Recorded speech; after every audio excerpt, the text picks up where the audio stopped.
Thank you. Well, something I wanted to mention. I said this Nigeria belongs to all of us. Whether you're a Christian, you're a Muslim, we all own it. The moment you find yourself behaving as a second-class citizen, you are no longer a human being. This is what we fought for South Africa. And no one, whether you Mr. President, you are head of state, has a right to treat anybody as a superior being than other Nigerians. Whether it's your daughter, whether it's your son, this country belongs to all of us, and we are equal citizens.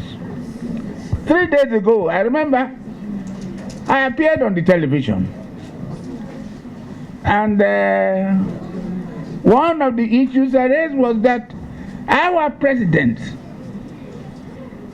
they do not know how to manage crowds, how to manage people.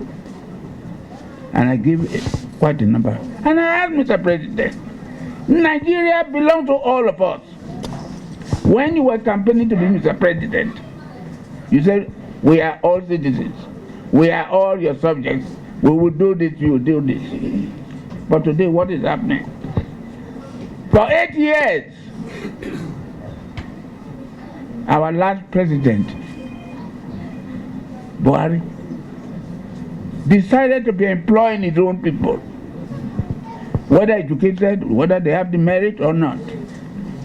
But today, the situation has not changed. This country does not belong to a group of persons. And when Lord Rugard was amalgamating the two protectorates, he did not, I repeat, he did not say, Northerners, you are superior, or Southerners, you are superior. You are all equal. The country does not belong to Mr. President Tinubu alone. It belongs to all of us. We have every right to be angry.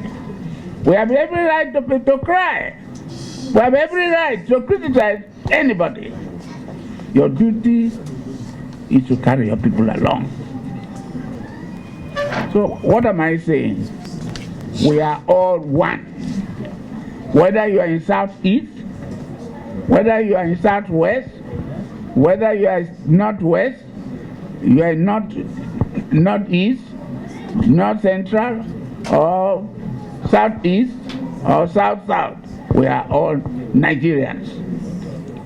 So once again, I'm appealing to you that the church should preach more of oneness of Nigeria than anything else.